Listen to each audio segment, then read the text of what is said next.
하나님의 말씀입니다. 신명기 1장 19절에서 33절까지. 신명기 1장 19절에서 33절까지입니다. 한 절씩 교독하도록 하겠습니다. 19절 제가 먼저 읽습니다. 우리 하나님 여호와께서 우리에게 명령하신 대로 우리가 호렙산을 떠나 너희가 보았던 그 크고 두려운 광야를 지나 아모리 족속의 산지 길로 가데스 바네아에 이른 때에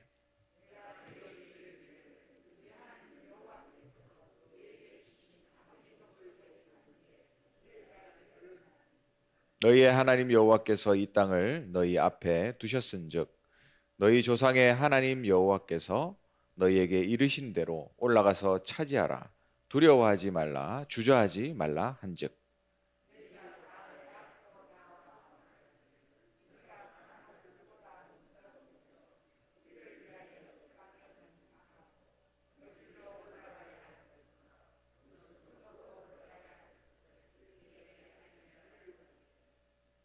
내가 그 말을 좋게 여겨 너희 중 각 지파에서 한 사람씩 12를 택하매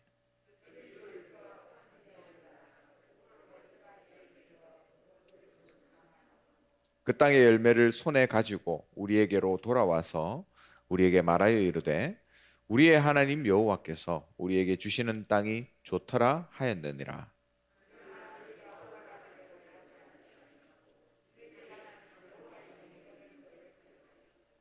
장막 중에서 원망하여 이르기를 여호와께서 우리를 미워하심으로 아모리 족속의 손에 넘겨 멸하시려고 우리를 애굽 땅에서 인도하여 내셨도다.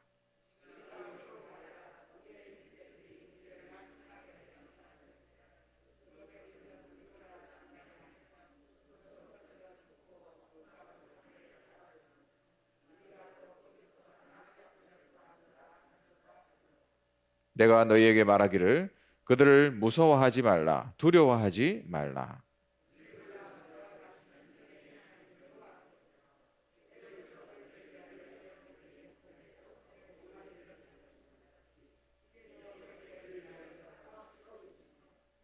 광야에서도 너희가 당하였거니와 사람이 자기의 아들을 안는 것 같이 너희의 하나님 여호와께서 너희가 걸어온 길에서 너희를 안으사 이곳까지 이르게 하셨느니라 하나. 같이 있습니다. 그는 너희보다 먼저 그 길을 가시며 장막 칠 곳을 찾으시고 밤에는 불로 낮에는 구름으로 너희가 갈 길을 지시하신 자이시니라. 아멘. 이번 한 주간 믿음 안에서 그릇을 준비하라. 믿음 안에서 그릇을 준비하라는 제목으로 말씀을 주셨습니다. 지난 한 주간은 24차 세계 랩런트 대회가 진행됐습니다. 74개국에서 3만 4천 명이 등록해서 함께 응답의 시간을 나눴고요. 총 12개 언어로 통역돼서 전 세계에 복음을 증거하는 시간이었습니다. 이번에는 5천 종족에까지 복음이 소통되는 중요한 시간표였습니다. 제가 알기로 대한민국에 3만 4천 명이 한 자리에 한꺼번에 모여서 이렇게 집회할 수 있는 장소는 없습니다. 그렇다면 이건 하나님이 하시는 일이겠죠. 우리가 코로나 시대, 비대면 시대 때문에 불편함이 많지만 오히려 하나님은 그걸 역이용하셔서 하나님의 일을 이루고 계신 겁니다. 그렇다면 빨리 눈치를 채고 거기에 흐름에 인도를 받아야 될 거죠. 이 메시지는 렘넌트들만을 위한 메시지가 아닙니다. 국경을 초월해서 선포된 메시지고 나이와 상관없이 언약 붙잡고 이 운동에 동참해야 됩니다. 렘넌트의 정체성에 대해서 말씀 주셨죠. 하늘 보좌와 통하는 영적인 리더가 되라. 시공간을 초월하는 것을 넘어서 아예 시공간을 움직이는 영적 의사, 또 서밋을 살리는 영적인 대사의 응답 누려라. 그래서 렘넌트는 237 치유 서밋의 지도자다. 그런 언약의 말씀을 이번에 선포해 주셨습니다. 우리가 237과 맞아야만 성공하게 되어 있습니다. 우리 업도 그렇고 우리의 전문성도 그렇고. 하나님 처음부터 전 세계로 가라고 했잖아요. 하늘과 땅의 권세를 가지신 주님이 우리와 함께 하시기 때문에 땅 끝까지 증인이 될 때에 하나님이 우리에게 보좌의 축복을 허락하신다. 그래서 이 언약을 붙잡고 우리가 237과 맞아지려면 말씀으로 우리 인생을 편집해야 된다 했습니다. 오직 유일성 재창조가 될 수 있도록 말씀으로 편집해라. 그리고 이 시대에 네피림 운동하는 사람들이 수많은 흑암 컨텐츠를 만들어 놨습니다. 많은 사람들이 끌려가고 있어요. 영적으로 분별력이 사라져 있습니다. 기도로 시공간을 움직이는 영적 의사로 이 시대에 우리를 부르셨다. 그리고 서밋을 살리는 영적인 대사로 불렀다. 왕적 권세, 선지자 권세, 제사장 권세, 이걸 가지고 10분을 기도해서 10분으로도 세계를 살릴 수 있다 말씀 주셨습니다. 후대들에게 이 언약을 전달해라. 치유와 서밋의 현장을 회복하라는 말씀을 주셨어요. 여러분이 이번에 주신 언약의 말씀이 있는데 이 언약의 말씀을 여러분이 붙잡는 순간 렘넌트 운동에 동참하시는 겁니다. 우리가 특별한 것을 하는 게 렘넌트 운동하는 것이 아니에요. 언약을 붙잡는 것이 그 시작이 된다. 여러분 이번에 주신 말씀 다시 한번 보시면서 나에게 주신 하나님의 언약, 하나님이 렘넌트 운동에 지금 우리를 사용하고 계시는데 이 흐름 속에서 하나님 나한테 주시는 음성, 그걸 언약으로 붙잡는 축복을 누리게 되시길 바랍니다. 그러면서 오늘 본문에 모세가 정탐꾼의 보고를 회상하는 장면이 나옵니다. 그래서 우리는 항상 말씀에 근거해서 과거와 현재를 바탕으로 미래를 보면서 우리의 인생을 가야 됩니다. 과거, 현재, 미래. 하나님이 신명기를 주신 이 목적은 모세를 통해서 세 가지를 회복하는 겁니다. 믿음을 회복하고 또 말씀을 회복하고 증거를 회복해라. 믿음과 말씀과 증거 회복입니다. 이 세 가지를 하나님 회복하기를 원하세요. 그래서 믿음 안에서 그릇을 준비하라. 그렇게 언약하셨는데 그 첫 번째, 오늘 모세는 과거를 회상했습니다. 과거 정탐꾼의 보고를 회상하는 장면이죠. 우리 성도님들 가운데 믿음이 흔들린다, 나는 믿음이 없다, 이런 분들은 믿음을 회복하셔야 됩니다. 우리가 살고 죽는 것 전부 하나님 손에 있거든요. 모든 것이 하나님의 주권 속에서 진행되고 있습니다. 우리의 인생 성공과 실패도 하나님 손에 달려 있습니다. 오늘 성경 본문을 읽었지만 이스라엘 백성이 호렙산에서 출발해서 그 두려운 광야를 지나서 아모리 족속의 산길로 가다가 비로소 가데스 바니아에 도착했습니다. 이 앞에서 모든 과거를 회상하는 장면이죠. 오늘 25절에 믿음의 고백을 했던 여호수아와 갈렙의 그 고백을 회상합니다. 정탐하고 돌아와서는 가나안 땅은 하나님의 뜻이다, 하나님의 계획이다, 하나님을 믿어야 된다, 이런 고백을 했죠. 그리고 신명기 1장 42절 46절에 오늘 읽지 않았지만 하나님은 불신앙하는 자들과 함께하지 않는 그 반대의 것을 얘기하고 있습니다. 오늘 25절에 그 다음 26절 27절에도 보면 나머지 10명 정탐꾼은 하나님이 이스라엘 백성을 죽이려고 이까지 인도했냐, 그렇게 고백할 정도로 불신앙을 고백하고 있는 거예요. 대부분의 사람들이 갈 수 없다. 12명 중에 10명이면 대부분이잖아요. 그러나 소수는 갈 수 있다 했습니다. 그러면 둘 중에 어느 것이 맞았습니까? 결국에는 믿음의 고백이 맞았잖아요. 불신앙의 결과는 어떻냐? 오늘 35절에 36절에 보니까 이스라엘 백성 중에 한 사람도 가나안에 들어가지 못할 것이라 했습니다. 우리는 하나님을 믿어야 됩니다. 땅 끝까지 우리를 인도하실 하나님이시기 때문이죠. 그래서 오늘 본문의 42절에 보니까 여호와께서 내게 이르시되 너희는 그들에게 이르기를 너희는 올라가지 말라 싸우지도 말라 내가 너희 중에 있지 아니하니 너희가 대적에게 패할까 하노라 하시기로. 그래서 이들에게 가나안에 올라가지 말라고 하셨습니다. 근데 어떻게 했죠? 하나님의 말씀을 거역하고 가나안에 그게 올라갔잖아요. 불순종하고. 그래서 완전히 망했습니다. 믿음의 사람들의 결과는 하나님이 지금까지 우리를 인도하셨다. 그 고백이에요. 하나님은 이스라엘 백성들이 싸우러 가기 전에 먼저 역사하신다는 사실입니다. 오늘 성경 본문에도 읽었죠. 신명기 1장 29절에서 33절입니다. 우리는 누구를 믿습니까? 나를 믿는 게 아니에요. 하나님을 믿고 성령을 믿고 그리스도를 믿는 겁니다. 모세는 지금 가나안에 들어가야 할 그 세대들에게 불신앙자와 신앙자의 차이에 대해서 말씀하고 있습니다. 출애굽기 14장 14절에 보면 여호와께서 너희를 위하여 싸우시리니 말씀하고 있어요. 하나님은 우리를 앞서 가시고 앞서 싸우시는 분이십니다. 그 하나님을 믿는 믿음을 회복해라. 성삼위 하나님이 우리와 함께 하시는 그 믿음을 회복하라는 거예요.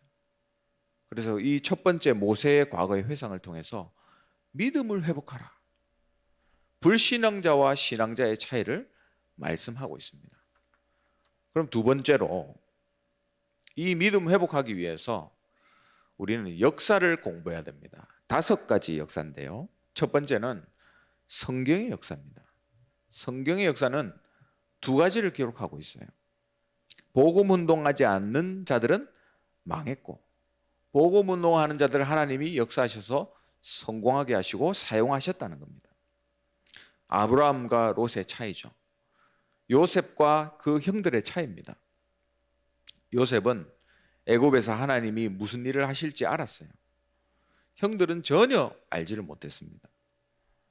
복음 운동하지 않으면 망하였고 복음 운동하면 살았다는 말이죠. 이스라엘의 역사를 보면 성경에 이스라엘이 언제 망했습니까? 결국 나는 복음 운동의 이 역사 속에 서 있나 내 자신을 점검해야 됩니다. 그러면서 두 번째, 세계의 역사를 봐야 됩니다. 시대마다 하나님은 엄청난 강대국들을 사용하셨어요. 애굽도 그 한 시대에 하나님께 쓰임받은 나라죠. 왜냐하면 그 강대국을 통해서 세계복음화 해야 되기 때문에. 바벨론도 그렇고 또 헬라, 또 로마, 영국, 미국도 다 마찬가지입니다.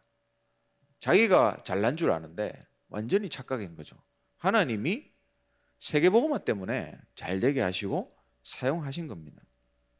전도와 선교 복음운동을 위해서 이들을 사용하신 거죠. 그래서 하나님이 한때 미국을 사용하셔서 우리나라에 복음을 전하게 하시고 학교도 세우고 병원도 세우고 그래서 우리가 복음운동하는 나라가 됐지 않습니까? 하나님이 미국을 축복하시는 이유가 있어요.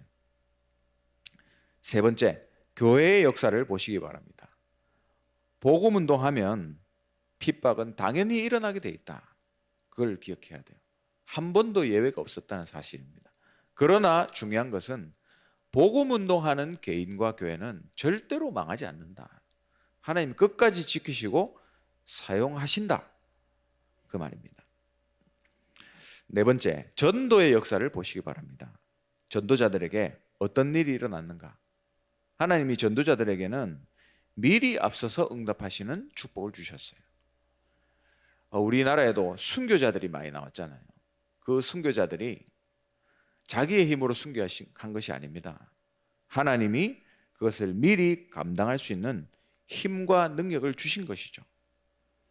그래서 오늘 본문 말씀에도 미리 길을 여시고 우리를 자식과 같이 안으시고 품으시고 인도하셨다. 그게 전도자의 축복입니다. 그러면서 다섯 번째, 후대의 역사. 1장 38절입니다. 후대에 관심 없는 사람은, 또 민족은 망하게 돼 있어요. 우리나라도 나는 못 먹어도 자식은 교육시켜야 된다, 이런 중심을 가지고 자녀들을 키워 오셨잖아요. 렘넌트의 중요성을 바르게 알고 우리 후대들에게 복음을 전달해야 됩니다. 이 길 외에는 다른 길이 없다. 신명기서 1장 39절에 내가 그 땅을 그들에게 주어 산업이 되게 하리라 했습니다. 후대를 모르면 미래가 없다. 그래서 신명기는 역사 공부다 했어요. 역사를 바르게 알고 준비하라. 복음 운동하는 교회와 개인은 절대로 망하지 않는다. 이들을 통해서 하나님은 세계 복음하신다. 하나님이 그것 때문에 후대를 축복하신다. 그 사실을 기억해야 됩니다. 그러면 세 번째로 우리가 놓치지 말아야 할 미래가 있습니다. 과거를 보고 또 역사를 보면서 비로소 정확한 미래를 보게 돼요. 놓치지 말아야 할 미래입니다. 미래가 보이면 내가 해야 될 일, 내가 하지 말아야 될 일이 보이죠. 축복의 대열에 내가 서 있는 게 보이고 내가 버릴 것, 또 내가 얻어야 될 것이 보입니다. 하나님이 준비한 미래는 어떤 미래입니까? 왜 우리가 가나안 땅에 들어가야 되는가? 메시아 오실 땅이기 때문에 거기서 그리스도를 만나라는 거죠. 그렇다면 우리는 가나안 정복, 세계 복음화, 그것 때문에 해야 되는 거예요. 잘 먹고 잘 사는 게 목적이 아닙니다. 그리스도의 복음을 가지고 전 세계를 복음화하는 이 일. 지금 전 세계가 비대면 사회로 가고 있습니다. 그러면 많은 빈 공간이 생기죠. 그 빈 공간을 디지털이 메꾸고 있습니다. 그러면 디지털에 중독될 때에, 집착될 때에 반드시 영적 문제, 또 반드시 여러 가지 눈에 보이지 않는 문제들이 사람들에게 오게 돼 있어요. 재앙이 오게 돼 있습니다. 이때 하나님이 우리를 부르신 거죠. 전 세계가 흑암에 눌려 있습니다. 재앙에 빠져 있습니다. 그래서 하나님이 우리를 후대 키우라고 언약의 말씀을 주고 계신 거예요. 영적 파수꾼을 키워라. 영적인 의사를 키워라. 영적인 대사를 키워라. 이 일 하는 사람에게 하나님이 보좌의 축복, 시공간을 초월하는 능력, 237의 빛을 비추는 역사를 주시겠다, 언약하고 계신 겁니다. 말씀을 뵙겠습니다. 노년의 모세가 지속적으로 하는 말이 있어요. 믿음을 회복해라. 우리는 지금도 하나님 역사하는 그 역사를 누려야 됩니다. 보좌의 축복, 시공간 초월로 237의 빛 비추는 역사, 이걸 붙잡는 게 믿음 회복하는 것이다 했어요. 그리고 말씀을 회복해야 됩니다. 우리 기독교는 말씀 붙잡고 가는 게 바로 기독교입니다. 하나님의 말씀이 내 안에 각인 뿌리 체질되게 해라. 말씀으로 나를 편집해라. 그리고 세 번째, 그러면 반드시 증거가 나타나게 돼 있습니다. 그 증거를 붙잡고 현장의 증인으로 서라. 하나님이 함께 하시는 증거를 반드시 우리에게 주시게 돼 있습니다. 그래서 믿음을 회복하고 말씀을 회복하고 증거를 회복해라. 그걸 회복함으로 시대를 살리는 증인의 걸음을 걸어가라. 이 언약을 이번 한 주가 우리에게 주시고 계십니다. 말씀을 언약으로 붙잡고 여러분 것으로 잡을 때에 하나님 그때부터 역사하시기 시작합니다. 이번 한 주간 언약의 말씀으로 하나님이 원하시는 그 길을 걸어가시는 축복의 한 주간 되시기를 주님의 이름으로 축원합니다. 기도하겠습니다. 하나님 이번 한 주간 믿음을 회복하게 하옵소서 기도하시고요. 너희가 그 땅을 차지할 것이라 언약의 말씀 붙잡고 후대 운동을 본격적으로 하는 교회, 시대를 치유하는 교회, 237 나라 선교하는 교회로 서게 하옵소서 기도하시고요. 하나 RUTC를 놓고 기도하시고 300지교회 3천제자 1만 성도 일어날 수 있도록, 또 우리 테크노폴리스 하나 지교단과 고령 하나교회 또 드로아 교회를 놓고 기도해 주시기 바랍니다. 우리 담임 목사님과 원로 목사님 성령 충만과 오력을 위해서 기도해 주시고, 특별히 우리 담임 목사님 후대 사역을 바르게 섬겨 나가실 수 있도록 기도해 주시고, 이번 한 주간 237 새가족 현장 사역자 훈련에 화요일 날 참석하시게 됩니다. 우리 교육자들이 현장 목회, 중직자들이 3제자, 렘넌트들이 3서밋으로 세워질 수 있도록 기도하시고, 선교를 놓고 기도하실 때 각 나라 선교사님들, 또 다민족 제자와 차세대 선교사님들 놓고 평신도 전문인 선교사들 일어날 수 있도록 30나라 선교를 위해서 기도하시고, 이번 한 주간 불가리아 나라를 놓고 기도해 주시기 바랍니다. 또 훈련이 많습니다. 8월 17일부터 22일 날까지 HRC 하나 렘넌트 대회가 있고요. 또 내일은 237 새가족 현장 사역자 훈련, 또 금요일에는 237 메시지 흐름 집중 훈련, 또 토요일에는 군입대 전 렘넌트 인턴십, 세계 청년 수련회, 농인부 코다 수련회가 있습니다.